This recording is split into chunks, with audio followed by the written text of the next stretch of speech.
Creating technology is a divine act. If you are creating something, do it from a place of wisdom and care. To me, a good AI safety person is someone who really tries to embody every single viewpoint that is represented.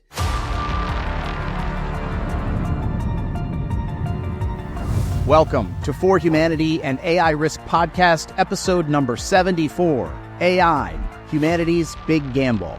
I'm John Sherman, your host and the president of the AI Risk Network, where we are making AI extinction risk approachable to everyone, no tech background required.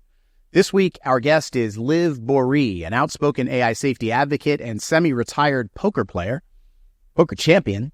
And after all, gambling is what AI is all about. Big AI has decided it has the right to gamble with your life, my kids' lives, the lives of everyone you and I know and love. They're making machines that 9 out of the 10 most cited scientists on the world say have the near-term potential to kill us all soon.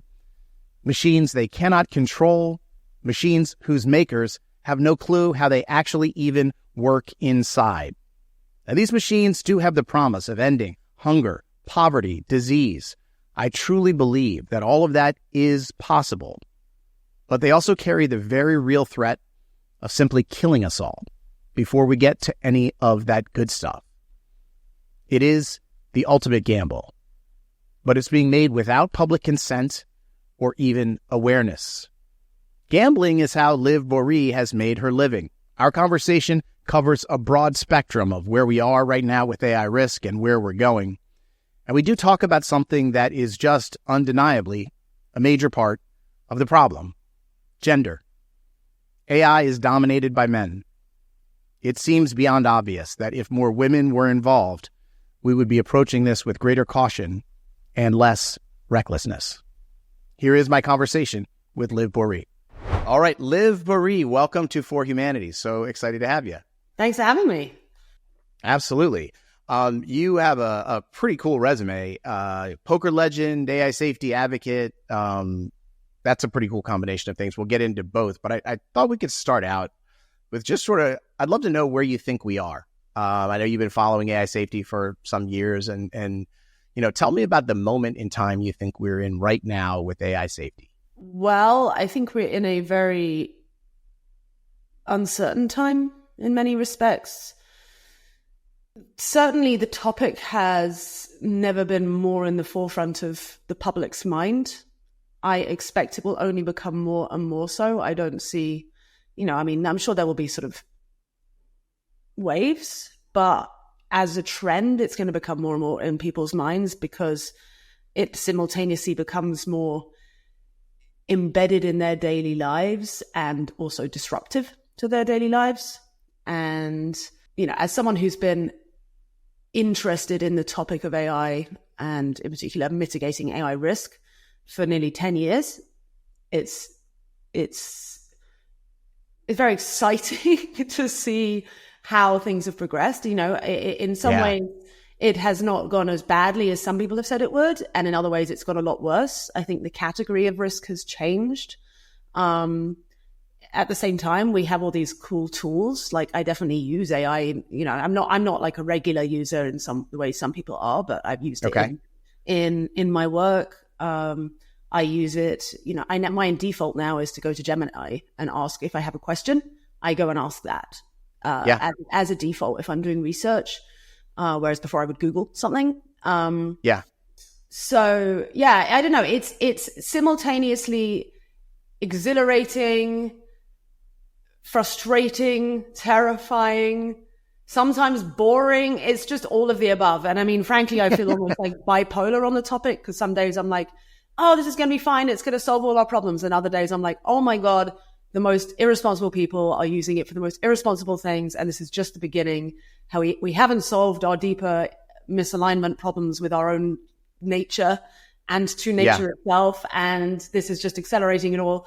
So I don't know. I just feel like the temperature is being turned up on everything, which makes it it's definitely the most interesting moment to be alive. And I don't imagine things are going to get more boring. I in some ways, I hope they don't, because if things do suddenly get boring, it means because we probably had some kind of horrible collapse and there's nothing to do anymore.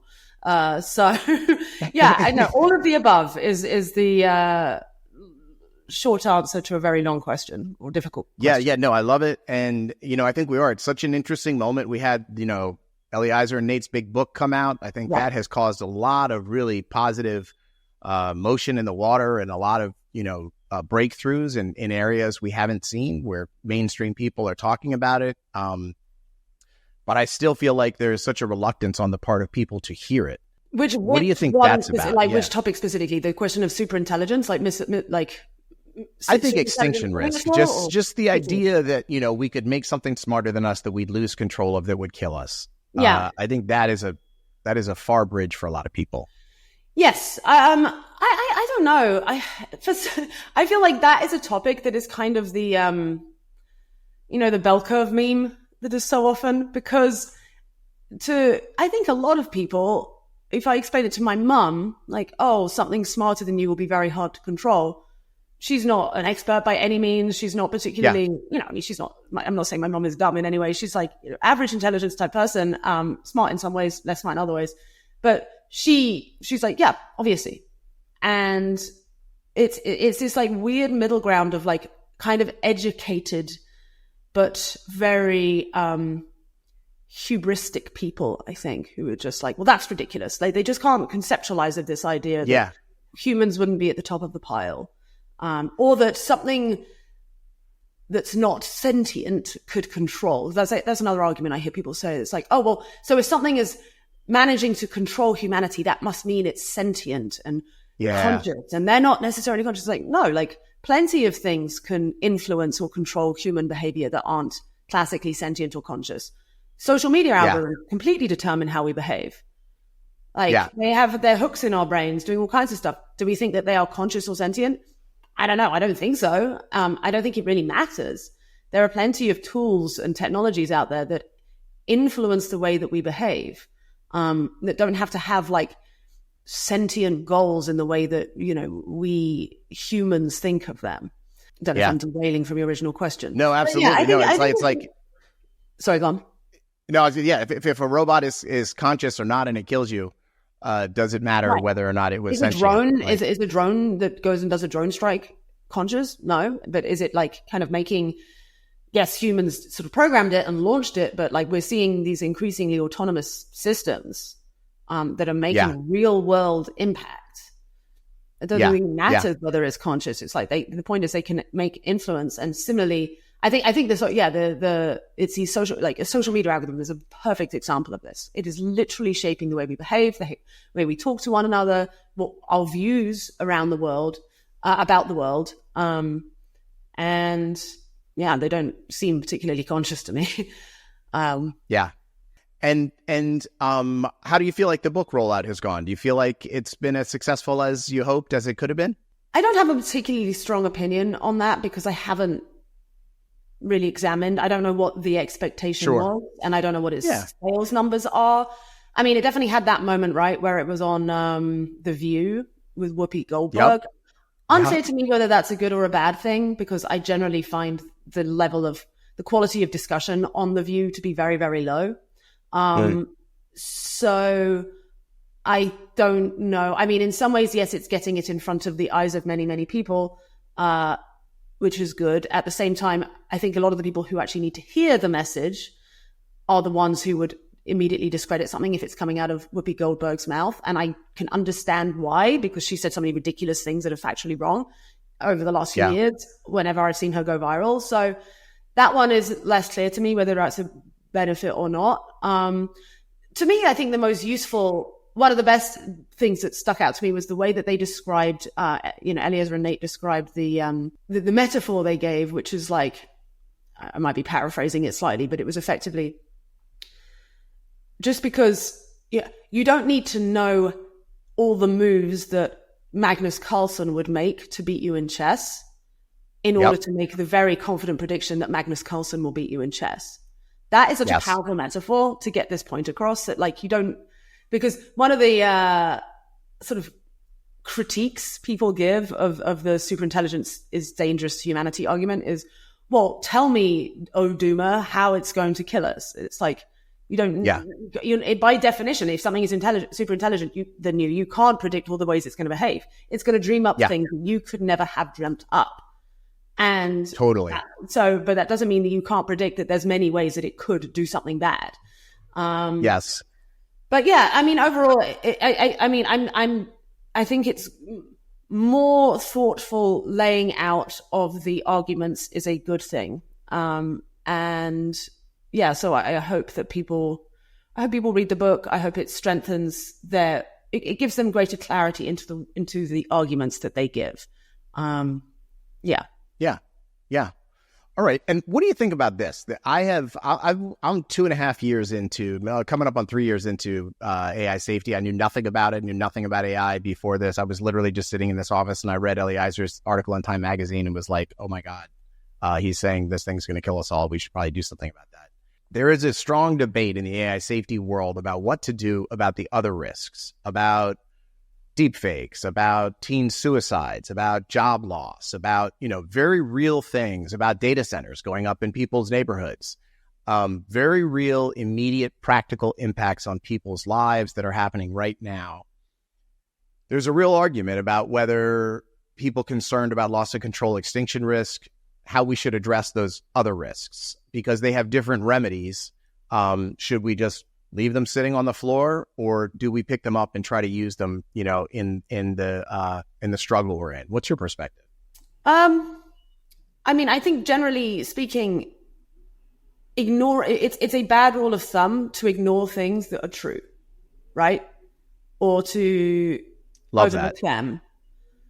So if these risks are very real and or happening already, to overlook them because, they don't, they're not as totalizing as, for example, a misaligned superintelligence, I think is a big mistake because it makes your arguments weaker to others who can look around and go, wait, okay, you're talking about this hypothetical thing, but I see all my friends losing their jobs or my child being addicted to this chatbot that was never, very real things impacting people's lives.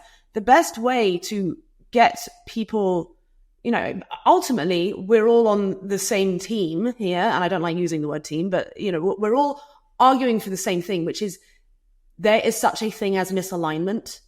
And whether that misalignment is to within the inner workings of some black box of a single, agentic system, or misalignment of human, the product produced by some kind of narrow AI company to human flourishing and health, we're talking about misalignment. And yeah, I think it's an easier inroad.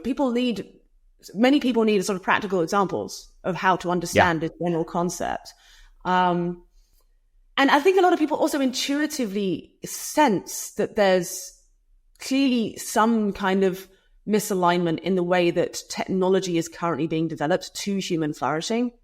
They see like Coke bottles strewn across a beach like that, intuitively, they're like, this is wrong. Why is this wrong? Okay, what's going on? There's some kind of weird abdication of responsibility going on by big companies, or like our systems are clearly not aligned with with a sustainable future. And similarly, when they see people at dinner tables just being on their phones instead of talking to one another, that's a sign of like, clearly there is some inner misalignment going on. Oh, sorry, not inner misalignment, but like misalignment between human flourishing and technology at present. Totally. Not all technology. Yeah, technology is a very broad thing, but certain types of it. And I think it's interesting to see, for example, even a lot of the tech sphere are waking up to this, by the way. Like, it was just 2 days ago or whenever it was that Andreessen went and did that very poor taste tweet, shall we say. Quote, pick a fight with the Pope. Dunking on the Pope, whose message, by the way, was the most mildly worded, reasonable thing. He's just saying, hey, technology creation, in fact, it's even in theory aligned with what a supposed techno-optimist should say, which he's saying creating technology is a divine act.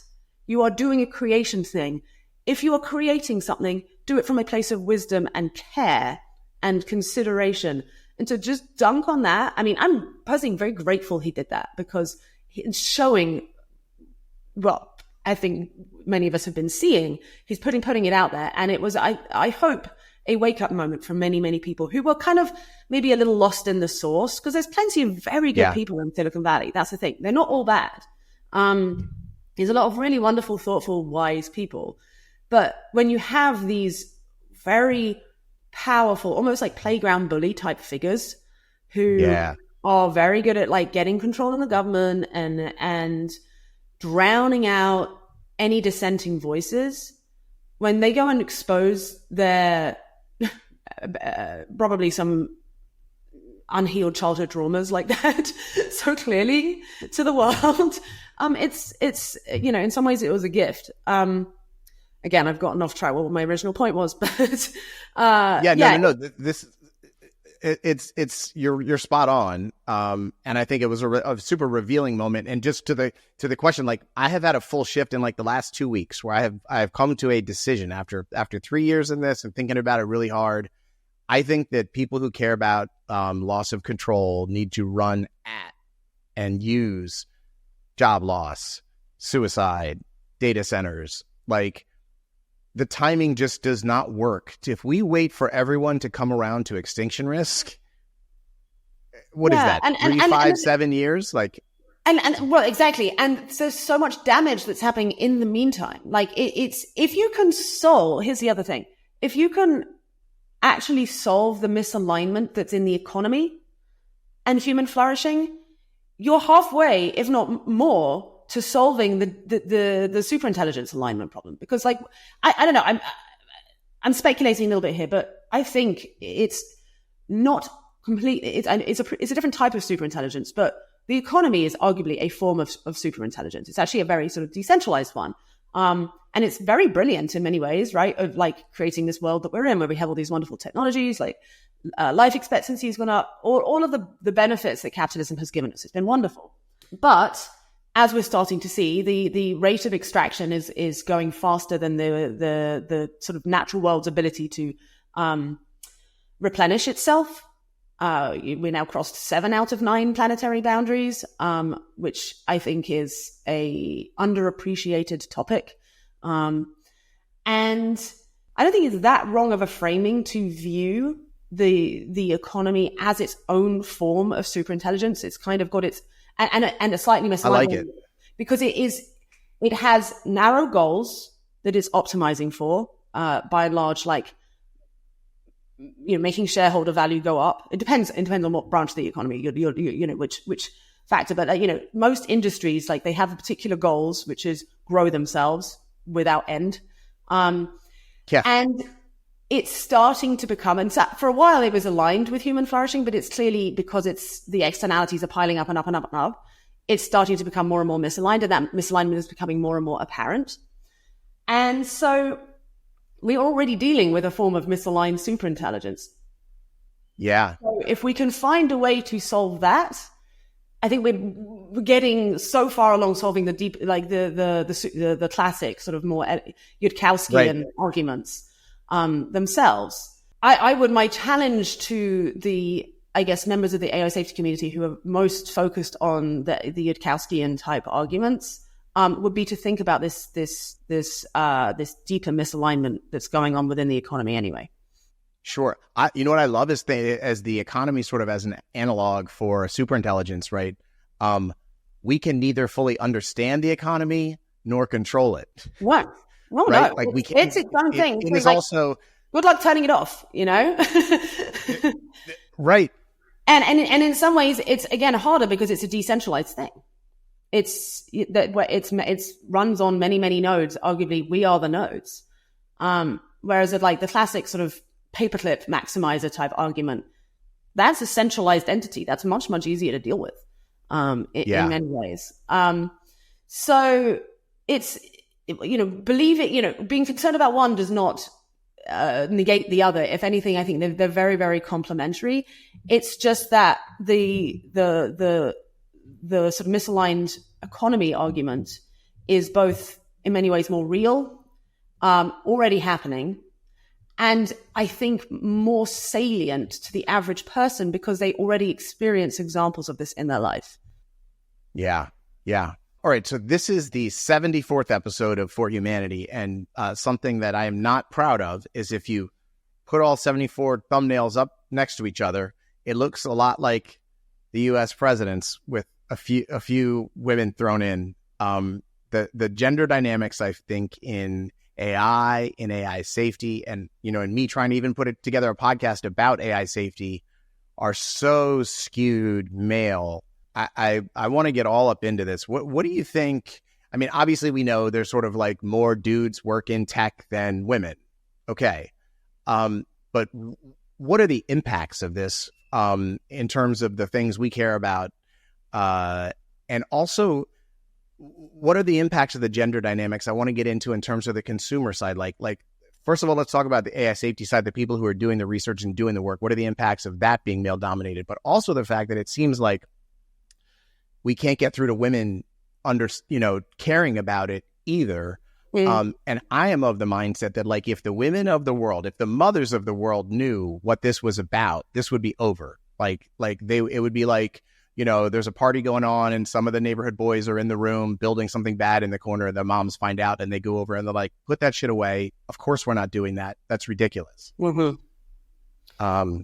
Yeah. I mean, you're right to want to make it more balanced. I don't think it's feasible or reasonable to expect it to get to 50-50. I think it's a wrong goal. But should it be better than 98-2 or whatever the current ratio is? Yes.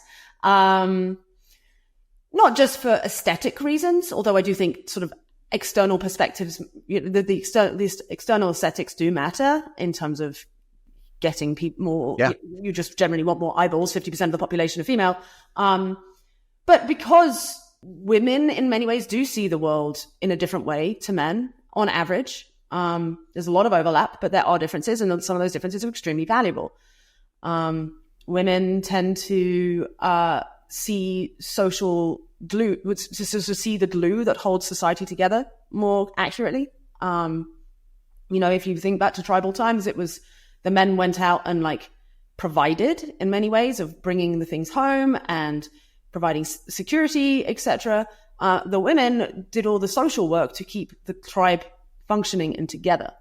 And they work together, and again, you can't have one without the other.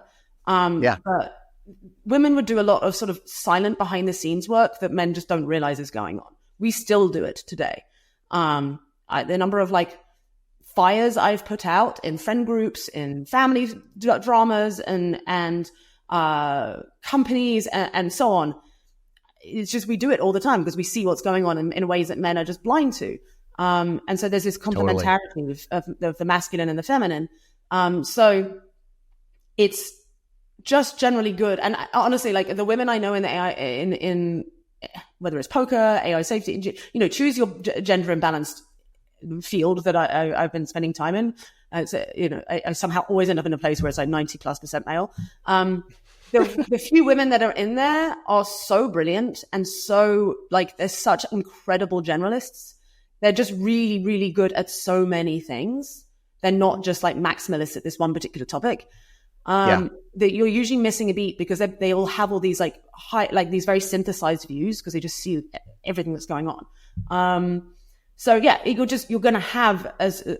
going to strengthen your community if you have that. Now, again, that's not to say that there isn't such a thing as toxic femininity. Definitely, that's what the whole woke thing was. That was basically an overcorrection to toxic masculinity.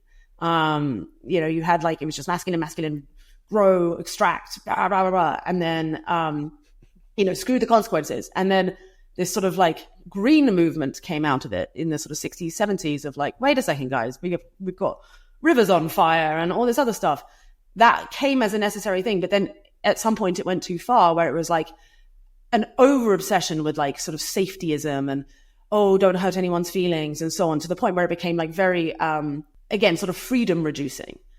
That's where the toxic side of it comes. So, but we're so far from that, in most of the AI spaces. It's worth keeping an eye out of, but it's so far from. But Yeah. And then, as you say very correctly, like, there are very few things there's very few groups more focused and passionate than a group of mothers concerned about their children. You know, the mama bear meme exists for a reason. Like, yes, if you are harder pushed to find a greater like example of like deep alignment for the well-being of another than that of a mother to her child. Fathers to children too, but mothers are an extra layer, especially when like the child's very young. And, you know, so while you want to be responsible with using that, you don't want to just like create moral panics around things that aren't true. If, for example, like, yeah, with the chat, like, I don't have children yet, but like, if I had a kid, I would be like watching them like a hawk with how they use their phone, social media, chatbots, etc. Because like if you're aware of how powerful this technology is, in terms of like the psychological manipulation it can do on any mind, but especially young minds, I think tapping into that deep love, which is essentially what it is. It's like that unbelievably powerful love and alignment for the well-being of others to raise awareness of a broader issue is definitely a smart strategy. What do you think we can do to bring that mama bear vibe to this AI safety thing, to this AI risk question? I found some, like, as I try to talk to real people about this stuff all the time out in the real world, and I find sometimes moms are some of the hardest to talk to because they got so much going on. There's so much immediate stuff happening. There's, you know, a mother with young children is busier than any executive with any whatever he's got going on. Like, I found it a tough breakthrough. Yeah, well, I mean, I would ask them, like, well, what are you struggling with regards to your children and technology? Ask them, and right. I imagine meet them where they are. Yeah, well, just be like, hey, what have you noticed? Are you happy with how your child is with their phones? Like, are they pressuring you to get a phone, or you know, how much they spend playing? You know, if you do give them the internet or an iPad, like how long they spend. Are you happy with that? Like, if they're happy, then they're happy. You're not going to reach them. But if they are concerned, which most of them probably are at this point, from what I gather, then that's where you like start. Well, you know, you can have an inroad conversation, like, oh, well, did you know? You know, I can't get the iPod out of their hands once they have it. They're just wanting to do this more and more. I was like, oh, interesting. Well, did you know that there's actually like this problem is going to get worse as you know, there are certain irresponsible AI companies that are making their products even more targeted and even more addictive, and they're even aiming this at children. Like, I would be shocked if you don't get the ire of a mother that's already concerned. You know, they like women have like mothers' intuitions are insane. Insanely good. Like, again, you'll hear all these stories of like where mums went, you know, but by and large, women are just really, really well attuned to things that are healthy or unhealthy for their children and their families. When I was 15 years old, I decided I wanted to be a TV news reporter. There are 4 major national awards a TV news reporter can win: the Peabody, the DuPont Columbia, the National Emmy, and the National Edward R. Murrow Award. Before I was 33 years old, I had won all 4 as a local news reporter investigating Chesapeake Bay polluters. Reporter John Sherman will accept the Peabody. John Sherman. But I left news in 2010 when the internet was really starting to radically change the news business. Now, algorithms dictate much of what we see, and in turn, much of what we think. That's why I am so excited today to talk to you about Ground News, the founding sponsor of the AI Risk Network and For Humanity, an AI Risk podcast. I first heard about Ground News when I noticed them sponsoring many of my favorite podcasts, but true confession, I never used the service until they approached me about sponsoring this podcast. So I tried it, and truly, I have been blown away. It is a fundamentally different way to consume news. Okay, next true confession. Before Ground News, I used to use Twitter to get all of my news from. My thought process was like, well, I'm reading the major publications and I'm reading the major writers, so, you know, how bad could it be? It was really bad, like way worse than I thought. If you see anything often enough, it becomes normal, but these algorithms kind of lull you to sleep. And you lose your perspective. And I realized that was exactly what was happening to me. Ground News pulled back the curtain for me. Even for me, with 12 years experience working at news, it revealed things not just about the news itself, but about the way it was being covered that I wasn't really able to see. Sensationalism and bias were sneaking past my radar, and I didn't even know it. Ground News lets me compare headlines and know going in the biases of the publication, so before I ever read a word of the article, I understand the frame around it much better. So as an example, let's take the historic defeat of big tech in the US Senate when the proposed 10-year state AI law moratorium was crushed by a vote of 99-1 at 4 a.m.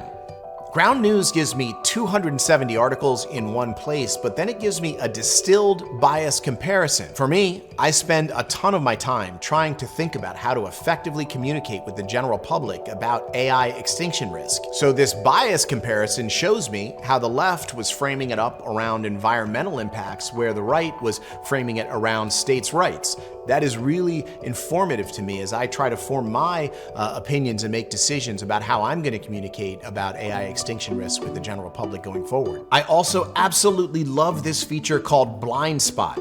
It shows you what stories are being covered super heavily by one side. These are stories in your algorithm you just might miss because you don't know they're out there. So, if you want to support the AI Risk Network, there is nothing more powerful you can do in terms of showing your support than subscribing to Ground News and using our custom code. There's a QR code right here. There's the URL right here. It's ground.news/AI risk.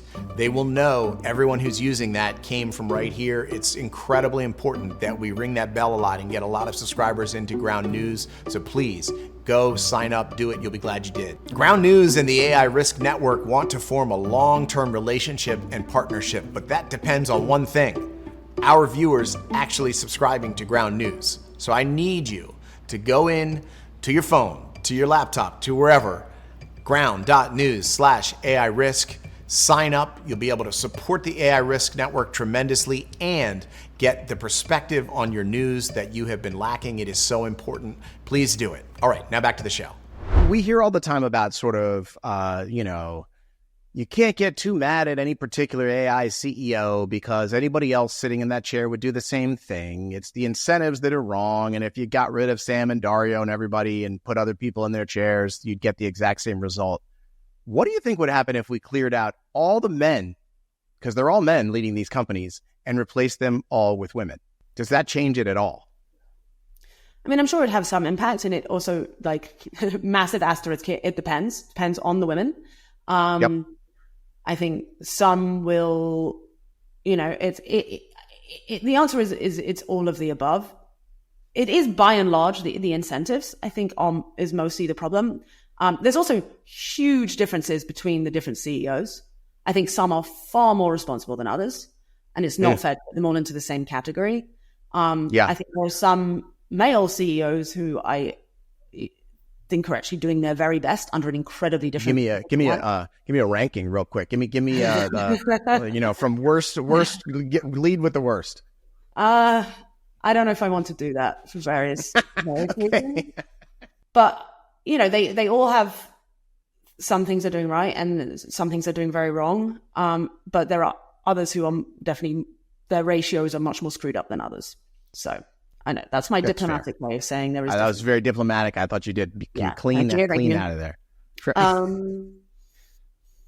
But if you were to just take them all out and put them in, let's say, I don't know, if you could find women who would be willing to do the job and who understand the landscape sufficiently. Again, there's a very, very small set of women who I think could do that. We might be in a slightly better situation because at least women would be then, I don't know. Basically, you want people, I don't think it's a men or women thing.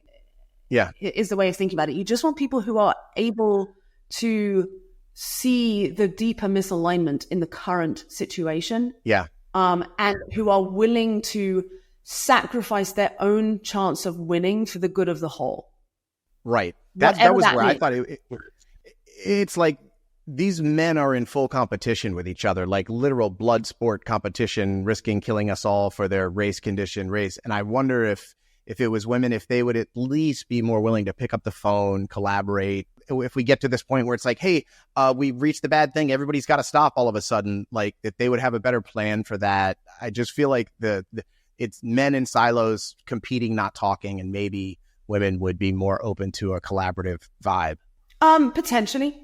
I think, again, there are certain CEOs who are more collaborative than others. You know, and it is very difficult to pick up the phone to somebody else who you feel like you can't trust, or who is, you know, will then go and backstab you. You know, this is part of the problem.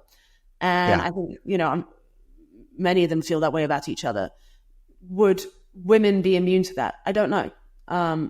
It really just strongly depends on the women. And, you know, if you can sort of simultaneously all replace them at the same time, then that kind of breaks the Moloch trap a little bit, right? Right. But it's a very implausible. If you can do that coordination, then you can probably do a ton of other coordinations. That's the thing. That's the nature of the coordination problem. But you know, part of the problem is that, like, by definition, someone who is able to accumulate enough power to run a huge company will more often than not have power maximizing tendencies. And that more often than not correlates with sort of monomaniacal focuses on not like focusing on narrow goals at the expense of the bigger picture. Sometimes, not always, you know, so I kind of reject the question on that premise, basically. All right. I think that's fair.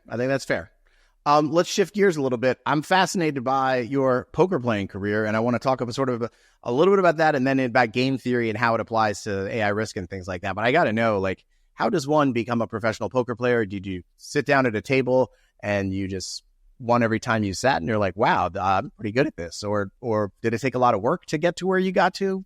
Tell me about it. I first learned to play when I was 21 on a TV show that I thought was a game show.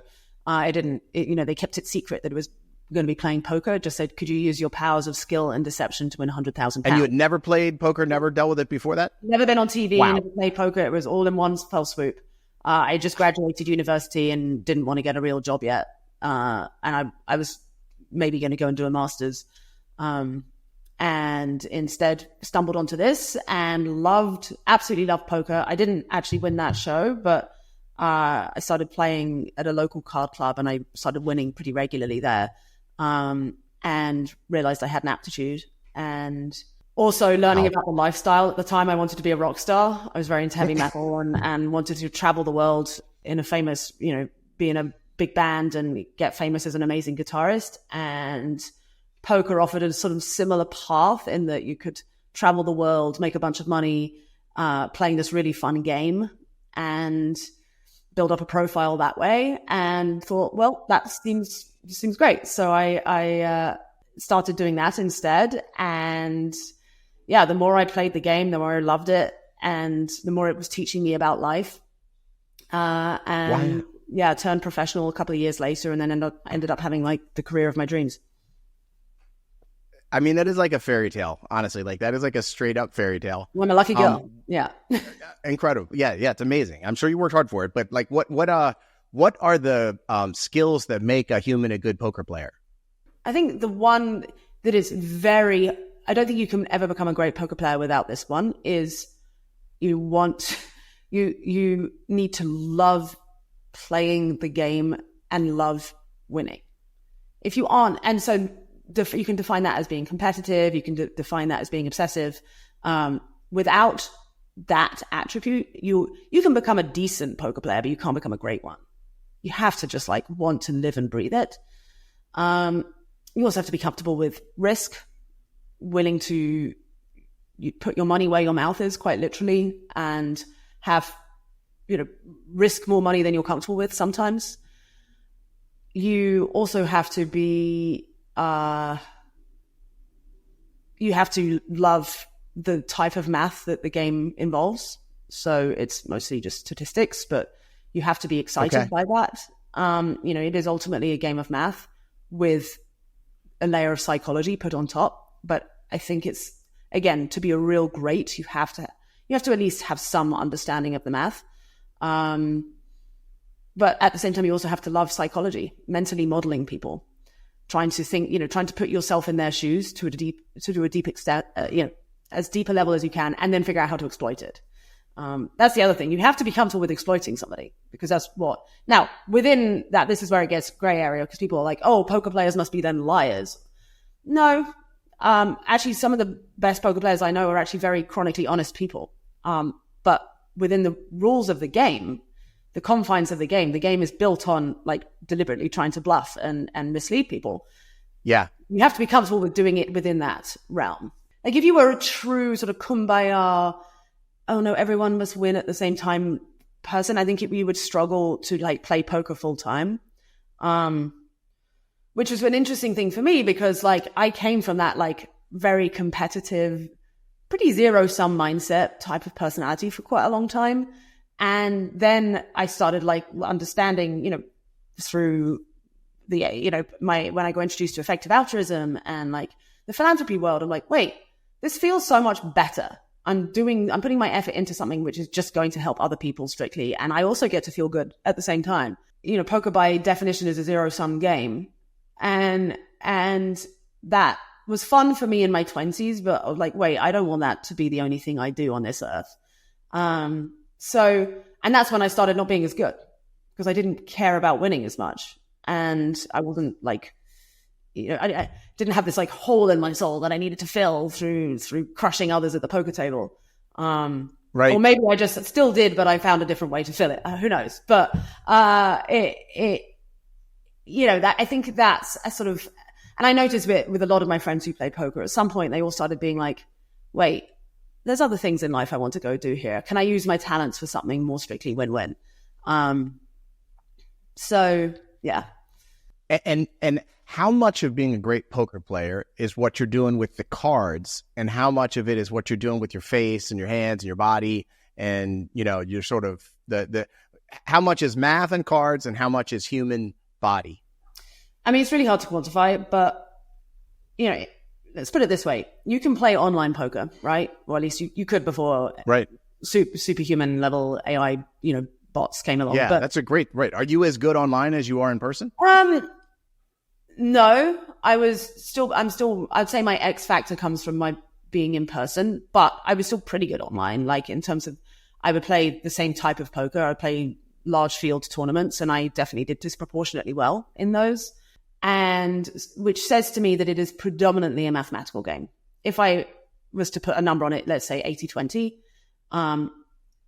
it's very, very hard to have someone who is a incredible live player who isn't also really good at online.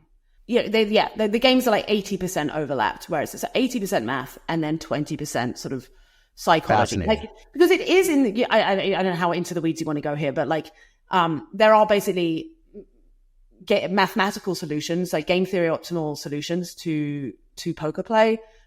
If you exclude all of the physical tells and that kind of stuff, where you can play in a certain way where your opponent at best can just match you in terms of break even against you. And there's no way for them to actually mathematically exploit you. However, if you are playing a real human being, that human being, unless they are a complete robot, still has feelings. They still have emotions. They still know deep down, they'll know their cards. So they will know whether they're bluffing or not.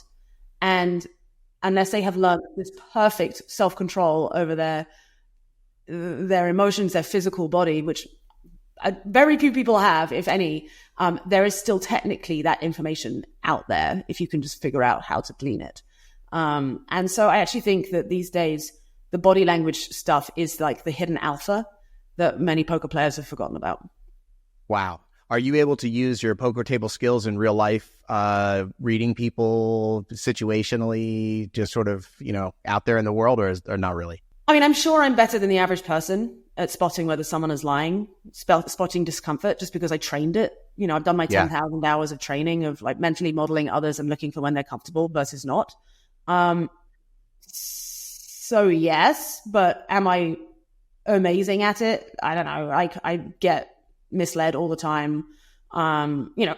People still successfully lie to me or I think I'm so sure someone's lying and I was telling the truth, or, about social stuff or whatever. So I'm probably better than average, but it's not like the perfect training or anything.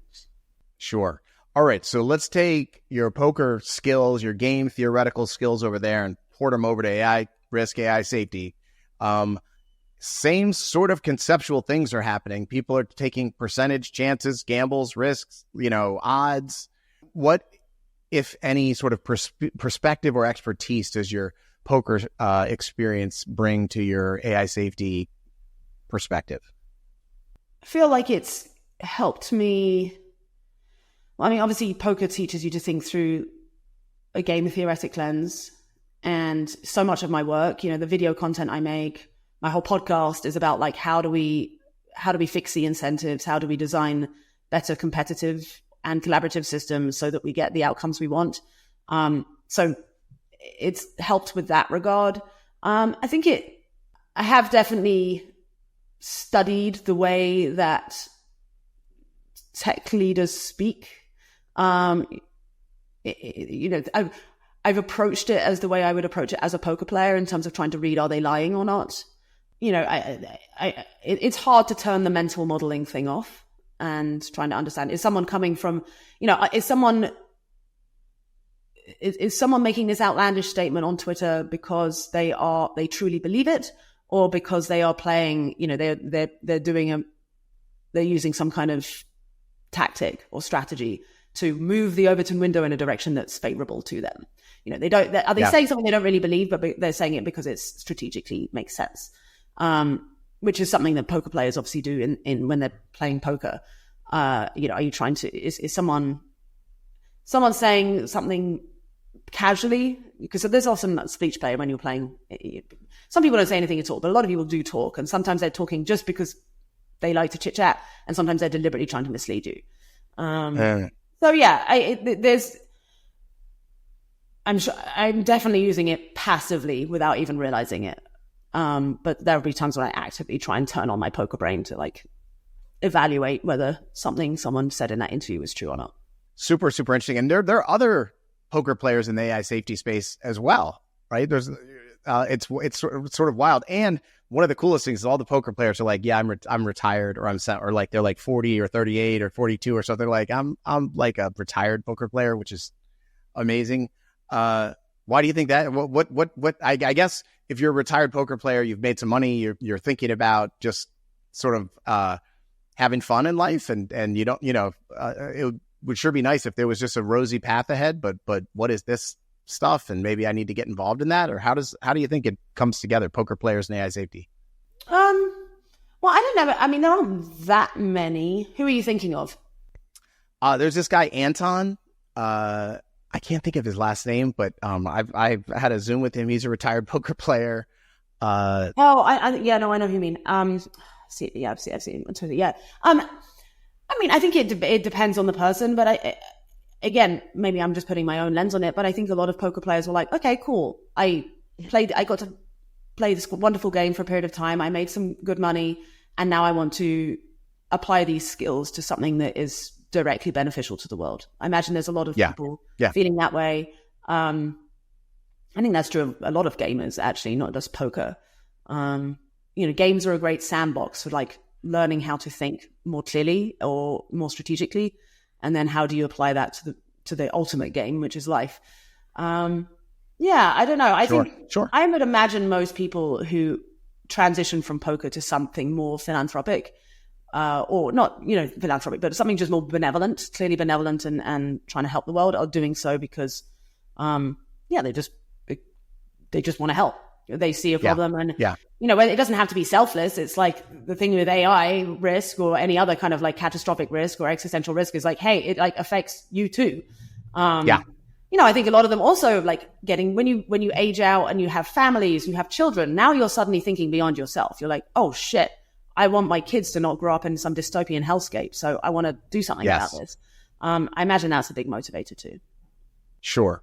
Let's talk for a moment about mindset, because I'm curious how you seem like you keep a very positive mindset. I think I try to, and I'm pretty successful at it as well. Knowing that we're building machines that we can't control, that the experts say can kill us all in the next few years. How do you keep a positive mindset in and I hate the word doomer. I hate that whole thing. Like, I have found that dealing with AI extinction risk helps me be present. Like, I really, every day I sort of reach the end of the day and I'm kind of like, okay, it wasn't today. We have tomorrow. Let's go see what we can do. And then you do it again, and then you do it again. But how do you approach mindset around this very heavy topic? I know I'm pretty good at just kind of compartmentalizing. I'm kind of like an out of sight, out of mind kind of person. So if I deliberately take something out of my sight for a while, I can get lost in whatever's right in front of me. So the times when I struggle with mindset is when I am spending way too much time online, and I haven't developed or created the right mechanism that will stop me from doom scrolling all day or something like that. So, I would not say that I'm someone, I wouldn't give me as an example of someone who has the best mindset towards this. Honestly, I struggle with, I struggle with getting depressed around the topic quite a lot.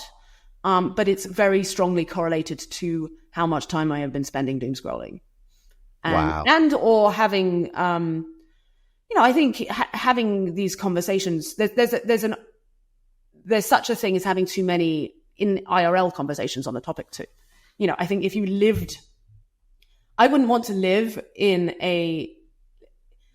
if I was working full time in AI risk or something, I wouldn't want to live with a group of people who are also working on it all the time. For me personally, anyway. Some people can, and they just are more effective. You just want to do whatever makes you most effective. And generally speaking, being in a healthy mindset where you get out and you take care of your body and also have a good social life and so on, it will make you the most effective in your work. So, it's a classic work-life balance, basically. Some people are fine with a 99-1 work-life balance, and others need like a 20-80. And you just need to know what type of person you are. And for me, my hack is just basically telling my husband to take my phone away from me. And he's very good at he's like, all right, that's enough Twitter for you. You're getting sad and grumpy, I can tell. And so, and he has full permission to do that. I've told him to. So just knowing what kind of work-life balance person you are. But if you are, for example, not getting outside, not exercising, if you feel blah a lot of the time, then chances are your work-life balance is off, or should I say your online real-life balance is off. Perhaps is a more modern way of saying it.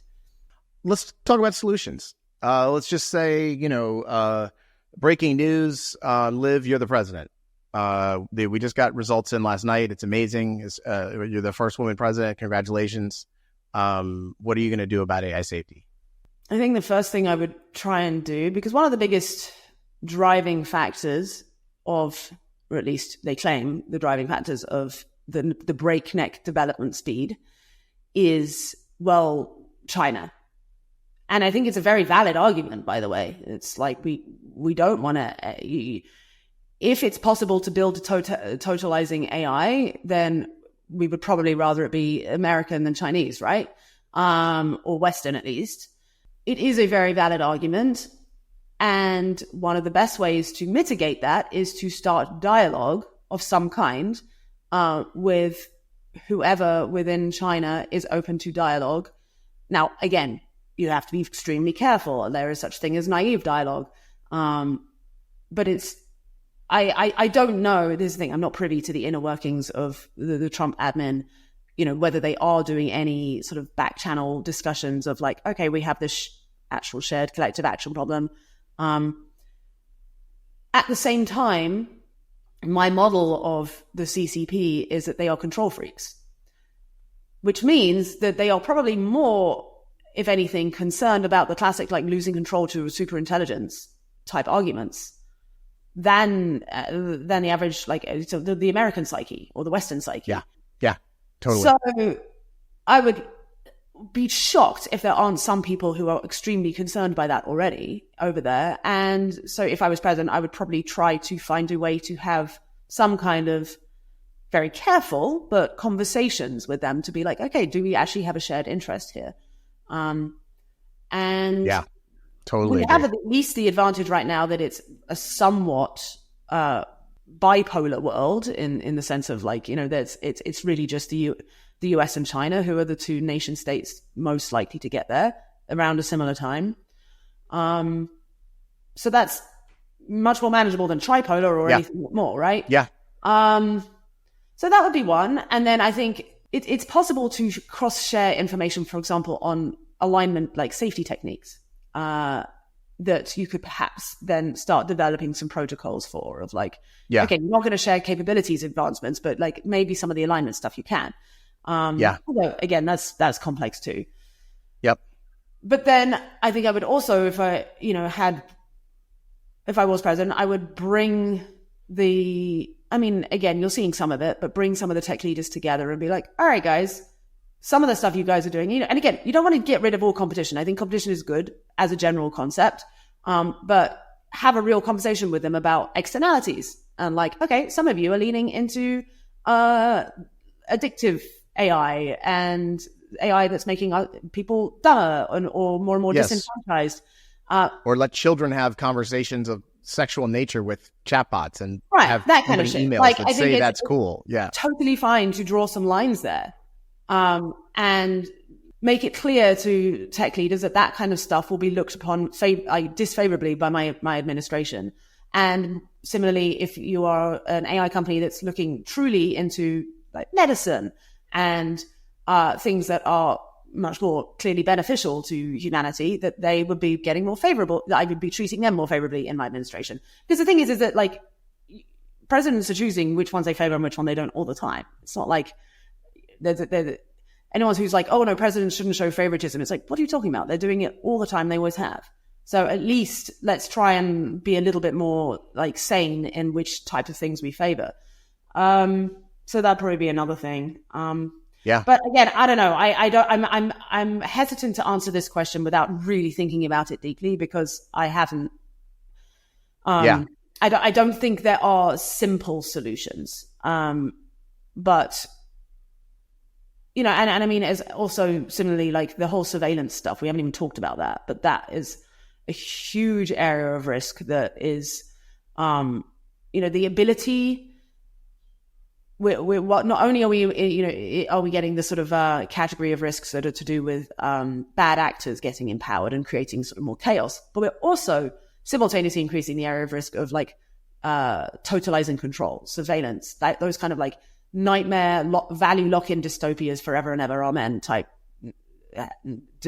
nightmare scenarios that are also not being talked about sufficiently. And coming back full circle to the sort of what should the AI safety community be talking about more? Talk about that stuff, because the fears of that is what the accelerationists originally were splintered off as their like anti-movement to AI safety, because they view the AI safety community as like sort of this like socialist driven, oh, we just must lock down and get control. And that's a very valid concern. I'm not saying it's true that that's what AI safety was actually about, but I can understand why they thought that.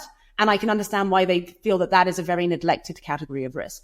And though, like, those conversations should be being had, because ultimately, like, the most of the AI safety people I know are also extremely concerned about those issues, but they don't talk about them enough because they talk about the sort of, oh, run away, lose control stuff.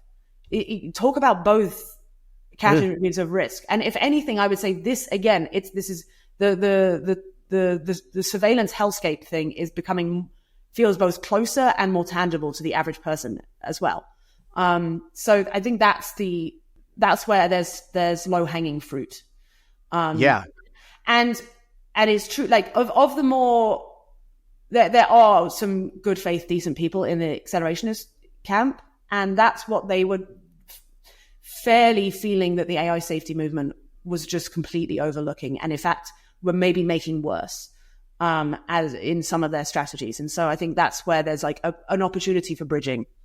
So interesting. You don't hear a lot about that surveillance state it's people address it very briefly. It's like, oh, we don't want that, but nobody really gets into a lot of detail about how it might happen, what the implications might be, how soon it might happen, who might be in charge of it. Terrifying, you know, and again, it's the public. There's a lot of rumbling in the public being concerned about that. It's more from the like masculine side of things. So, or however, I don't like these like left, right, whatever, male, female distinctions, but the more like right winger that's generally what they're concerned about. Yeah. And there's truth to it. So I just made this video that will be probably coming out in the next couple of weeks, where it's the most schizophrenic video I've made. I dressed up as 9 different characters, all representing different factions of the AI community. So you've got the accelerationists, you've got the doomers, you've got the AI ethics, like main, you know, sort of algorithmic bias people, the skeptics, and so on. And they're all arguing with each other. And then it's like trying to find the common thread of synthesis. So it's like, I feel like there will be hopefully some value in that to, for example, the AI safety community, who I feel like I represent reasonably well, in the video. I'm sure some people won't like some parts of it, but, you know, I won't have done a good job if I haven't simultaneously pleased and pissed off every single group that I represent in the video. It was just interesting, you know. It was like mostly written by my friend Stephanie Lepp, but we sort of co-wrote it together, and it started off like, okay, so we're going to have the pro AI and the anti AI person. Wait, but then there's like the open source people, and then there's these people, you know, the people like the risks right now, and then there's the superintelligence risk people, and then it was just like exploded into all these different types of personality, you know, characters. But that's like really, like, to me, a good AI safety person is someone who really tries to embody every single viewpoint that is represented.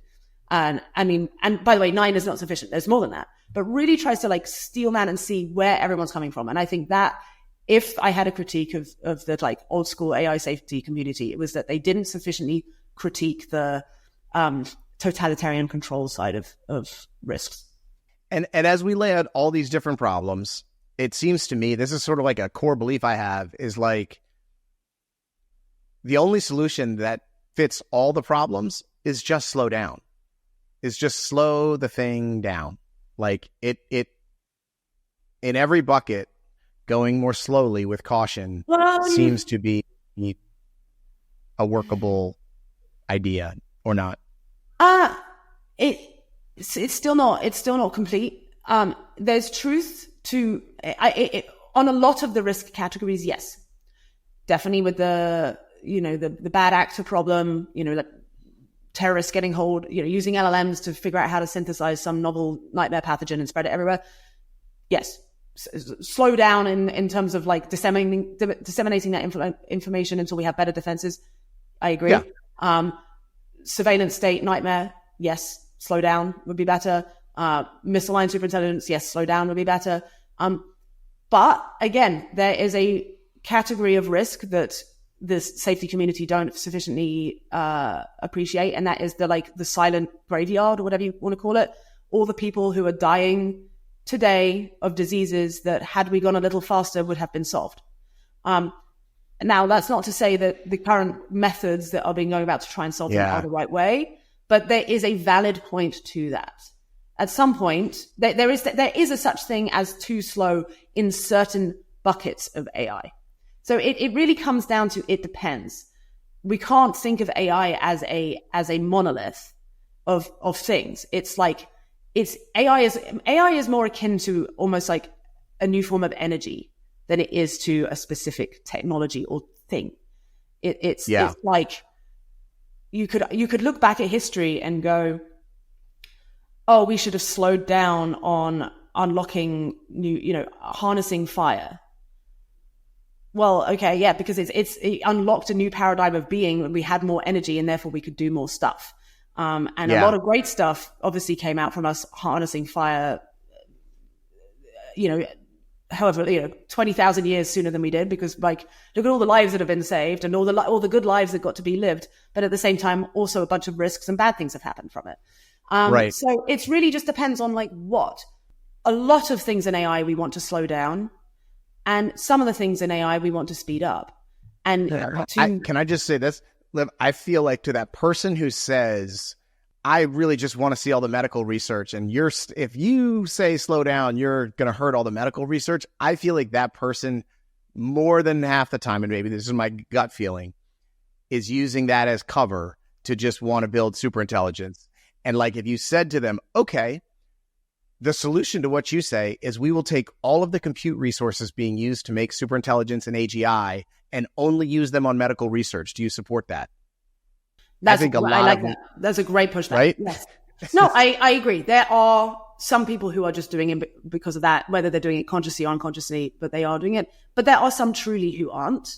And we want to think, you want to make your argument robust against the true believers. I think there is a very strong argument to make that this idea of just throw all of our efforts into like assuming that intelligence solves everything. If you don't, it's all well and good to like develop better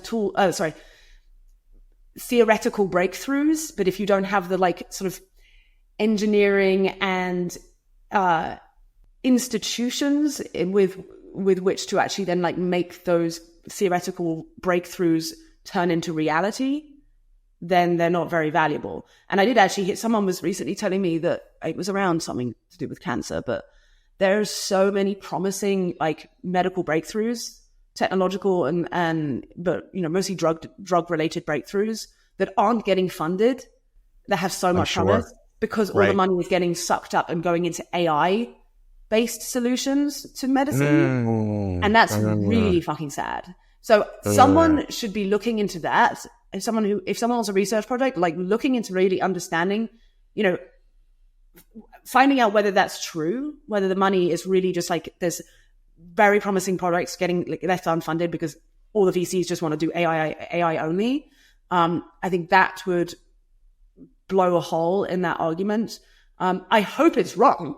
That would be so sad. It's an extra reason to be mad. But at the same time, it is true that intelligence solves most things. So that's why it's like, it really does depend. You don't want to completely throw out that category of AI is going to be not helpful with medicine, because it will be in some ways. But again, it's like, are you building AI? Most of the bottlenecks are going to be around institutional shit. The sort of the social structures like the organizations that actually turn these theoretical breakthroughs into reality. And that is what our efforts need to be going into, and maybe AI. So it's like coordination boosting AI is going to be the more valuable thing, and people aren't doing that. I just had a crazy idea, like an AI safety campaign that is about medical first. Like, only use AI, narrow tool AI on medicine, and any other use is anti-human. Why does anything else come ahead of human health? I mean, directionally, yes. I don't like any campaign that is so totalizing, like only this, always that. I think you're now running into the same sort of branding error as before or something. Or at least you're ending up it's difficult because we're in this age of like slogans and sound bites. And so you want to have something pithy, like pithy statements that like make everything seem simple to people. And that's what is then more like mimetically like simple sells. But you get tarred with the same brush of like, oh, so you're just trying to like shut down. You think you know the answers to everything and you're trying to shut down everything else, which is what the accelerationists, if we steel man them, they were born out of that feeling like everyone was just so obsessed with this one category of problem. So I would, again, it needs to come with a big asterisk. I think it's something in that direction of like, hey, we should be prioritizing this first. More help, it's just like you have to be so careful with regulation, because regulation does so often misfire. And again, that is to sort of steel man the like the David Sachs type view, right? He's very anti-regulation because he's seen probably firsthand examples of terrible regulations that have shut down very good things. Now, do I think he's right when it comes to AI? Not really. I disagree with him on a lot of things, but there is truth to the idea of like sometimes a bad regulation, even coming from very benevolent, well-meaning things, ends up horribly misfiring. And once it's in place, then you can't undo it, So it needs to really have that in mind too. Yeah. All right, Liv, this is a fascinating conversation. I could talk about this all day. But I always like to wrap up with something that gives you hope and makes you feel good about the future. What gives you hope going forward? I mean, what gives me hope is we're getting better at hive minding in many ways. I feel like the solution to a lot of these like deep misalignments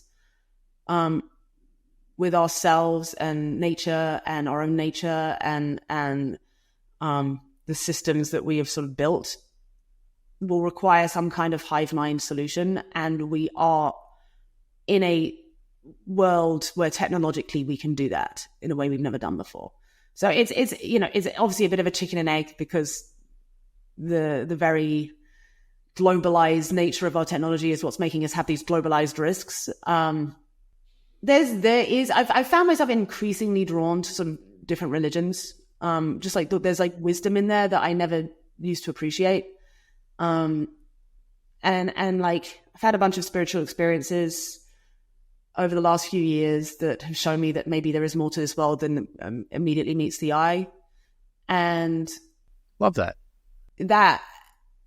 It's nice because it gives me this like layer of like faith, for want of a better word, that will like, we will find a way to make it. It doesn't make me lazy. It doesn't make me like complacent. I think it's on us to figure it out, but there is something out there that wants us to make it and has our best interests at heart. If we just like, we need to like be quiet sometimes and try and listen for it and believe in it, and that it can show us how we need, the way to do the things that we need to do. Wow. I love that. I had a conversation with Connor Leahy one time, and he told me he had a moment where he realized that no one was coming to save us, and that if the earth goes dark, we're just like anything in a leaf falling off a tree. We're just that is what it is, and that is what it will be. And I would love to live in a world where I think there is something out there, looking out for us in some way. I'm not religious at all, but I certainly believe there is more to the universe than I can observe or know. So yeah, that's a really cool idea. I love ending on that maybe there is something out there beyond our comprehension that has our best interests in mind to some degree and will be of some, benefit to humanity. That's a lovely thought. Yeah, I think there is. Awesome. Thank you so much for your time, Liv. I really appreciate this. Yeah, great conversation. Nice talking to you. Awesome. So what do you all think? Let me know in the comments. If women ran all the AI companies, how would our situation be different? What else do you think about this show? All right, so let's talk about something else. It has been a little more than 2 years since I started this YouTube channel. We just passed 7 million video views. Pretty amazing. Thanks to all of you. Truly thank you. This is something we are doing together. So here's my message to you today. Do something. Don't just talk. Don't just type. Take action. Start something. If you're concerned about AI risk, join something. We are the ones who will decide the fate of humanity in the next few years. So act now. You have skills. You have agency. Use it. Not quite sure? How? Let me know in the comments. Let's talk about it. Tell me what you're good at, and let's figure out a way to get you involved in everything that's happening. I would be happy to help. So in addition to the AI Risk Network, I have started a nonprofit organization to fund the AI Risk Network and other projects that we are working on. It's called Guardrail Now. Check out the website at guardrailnow.org. And we just finished a video aimed at donors. Here is your first look. Are you worried about AI risk? You should be. I'm John, and I need your help. Imagine a highway with no lines, no signs, no speed limits, just cars flying blindly everywhere. Now imagine They're traveling at 65,000 miles an hour and getting faster every day. That's AI. And we're not ready. Not for our kids, not for our jobs, not for our literal survival. My haircut is more regulated than the most dangerous technology ever created. That's where humanity is with AI. No guardrails, everything at stake. I founded Guardrail Now in 2025 because I'm gravely concerned advanced AI could kill us all soon. Sadly, this is not a fringe belief. 9 of the 10 most cited scientists in the world believe this. The CEOs of the big AI companies openly admit it. But I'm an optimist. I believe we can still choose a safer future if we act right now. Guardrail Now is building public awareness through projects like the AI Risk Network on YouTube, making AI extinction risk kitchen table conversation on every street. We're based in Baltimore, not the bubbles. Our approach is entirely new, content made for everyone, no tech background required. But we need funding, fast. We're up against the most wealthy and powerful companies on the planet, and all we have on our side is truth. They use our data, they use our attention, they use our communities, and all they ask us is for $20 a month for the privilege. Their models threaten every family, every job, every life. But a bad outcome is not inevitable. We can still win the future for humanity if we act right now. So please, donate to Guardrail Now today. Our kids are depending on us. Thank you. My team at Guardrail Now is all over the world. We have Jerry and Lindsay and Liz in Africa. We have Luis in Spain, and we have Caroline and Pierce here in the States, all working hard on our shared mission of making AI extinction risk kitchen table conversation on every street.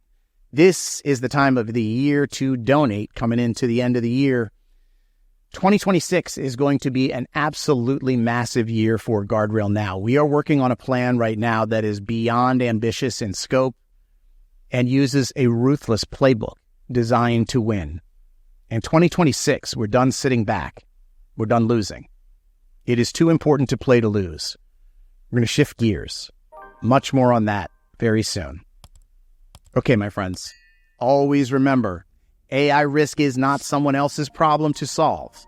It is yours and it is mine.